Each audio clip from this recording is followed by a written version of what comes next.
Get up and go with Dunken and Carly on demand. An arrest has been made in connection to the Madeline Kingsbury case. She's a Winona woman who went missing, like a month ago? More than a month ago? I think it's been a couple months now. Ooh. Yeah, it's been a long time. So the father of her kids has been arrested after human remains were discovered in Fillmore County yesterday. Not the ending anybody wanted, but no. Hopefully some closure for the family. Exactly. We've got the latest updates on that story for you on the 106.9 KROC app. Would you make the drive? How far is this? It's Duluth. 3.5 hours. Maybe. I think it looks really cool. It looks really cool, yeah. So, I agree. The largest fireworks display in Minnesota in the entire upper Midwest is in Duluth. And they do it right off of the water. God, that's so cool. With the lift bridge in the background. That's so cool. So you're going to get some awesome pictures. And they turn it into an all-day festival. So there's bands lined up throughout the day. Mm-hmm. You get there early with your lawn chair or your blanket so you can get your spot. Well, yeah. Camp out. They've got food trucks. They've got craft beer vendors, all sorts of good stuff. It looks like a fun time. That sounds really, really fun. Okay, yeah, I think it's worth the drive. Yeah, so we posted the details on the largest fireworks display here in Minnesota on the 106.9 KROC app, along with a really cool video that shows you what it looks like. It is pretty. It's pretty. The first acts for the Olmsted County Fair have officially been announced for the grandstand. And we're impressed. Yeah, they're going to be really great. So there's the Glow 5K that's going to be happening, which is hosted at the grandstand. That was announced. But also, Jana Kramer is going to be performing and Breland is going to be performing. Both are country artists. Yeah, and both are really good. Mm-hmm. Yeah, I'm excited. Tickets go on sale later this morning already. The fair's in next month, right? End of next month, end of July. Okay. Jana Kramer is going to be there the Tuesday of the fair. Breland is going to be there on the Wednesday of the fair. Awesome. Get all the details and get your tickets later today. We got all the info that we know right now on the 106.9 KROC app. Your shopping experience at Aldi might be a little different soon. I'll get you the details about that coming up in a second. I have the worst places to live in Minnesota for 2023. This is based on crime data, unemployment rates. Gotta be Rochester. The cost of living. How much crime going up here? All the business is closing down. Rochester is not in the top 20. I don't even know where Rochester would rank because I only have the top 20. So sorry. But Rochester is not on there. Surprisingly, Duluth is on the list. Okay. Albert Lee is on the list. Worst places. As the worst places, some of the worst places to live. What is number one? Number one. You got to guess? Or did you cheat? Do you know? It's got to be Pine Island. That place is awful. I'm just kidding. Pine Island's going to come for you now. I'm kidding. I love Pine Island. I was just at the Cheese Fest. Awesome. How was that? It was great. Oh, my gosh. The number one worst place to live in Minnesota apparently is St. Paul because of the crime rate and I believe cost of living, that kind of stuff. So that makes sense. Mm-hmm.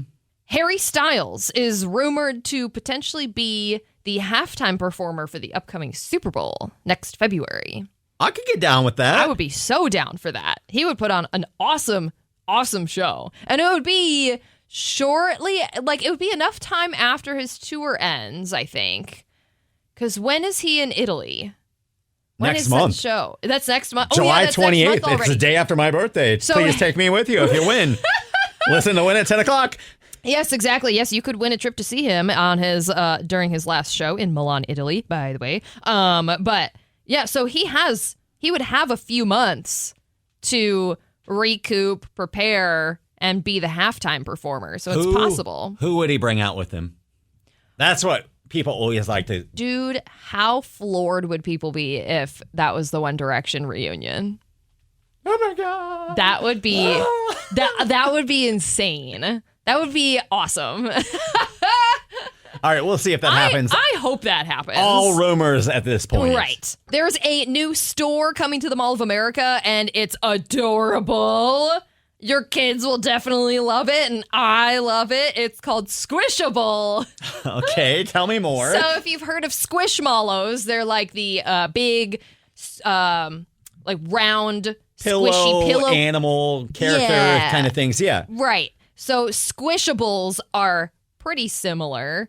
The differences are that the squishables can come with accessories that you can add to your great. toys. More money. Yes. They're a little fluffier, but a little bit firmer than Squishmallows.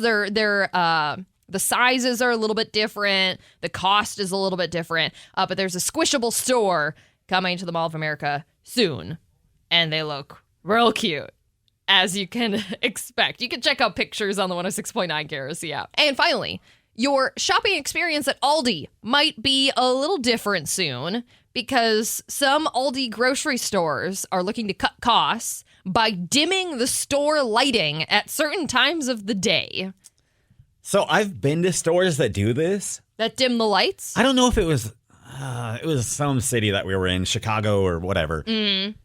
But all of their lights were on sensors. So like you would look down like the freezer aisle and it'd be dark. But once you started walking, the lights would come on and it was creepy, but efficient. I like it. And yeah, That's like a good it makes idea. sense, but like the first time you experience it's like, whoa, Right. this is creepy. You're like, oh, God, I'm stepping into the Twilight Zone. Yeah, right. Just to get my ice cream. Yeah, so some Aldi stores might start doing that. I would guess if it's not going to be on a sensor, I would guess they dim the lights when it's Nobody's shopping. when it's like during the quieter hours. But so that might be coming to an Aldi store near you. All right. This is very interesting. The number of violent attacks between neighbors, so neighbor on neighbor attacks, Neighbor on neighbor.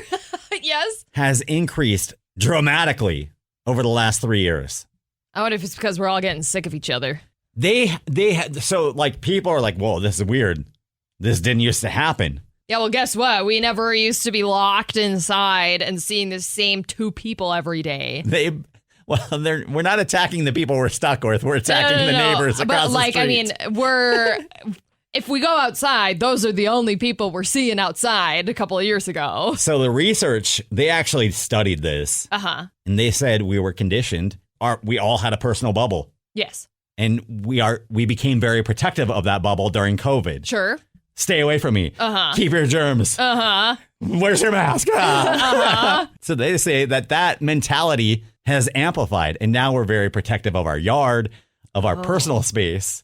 Interesting. And that's leading to more violent encounters between neighbors. Okay. Chill out, people. First of all, if you have that issue and you're like, I want my personal space, guess what? Violence solves none of that. No. Oh my gosh. Second of all, that research makes sense. It makes sense, right? I understand that. Like- yeah. Mm-hmm. That makes a lot of sense.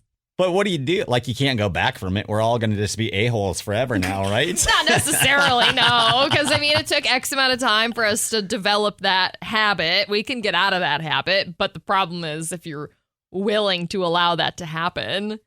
Okay, Natalie's calling in and says she wants to punch her neighbor. Please don't do that. God. Well, what's Yeah, don't up? do that. Whenever the wind blows, all of the garbage flies into our yard, and they never come and pick it up. It's infuriating. Okay, yeah, Well, yeah, that's gross. you've had that problem, right? The tipped over garbage can. Well, it wasn't like the garbage didn't go everywhere, but they were stupid and they put their garbage can out way too early every time. And that particular time that you're referring to was when it was winter and the plow came by and Oh, it was the plow. knocked it over. Yeah. Did you smack her?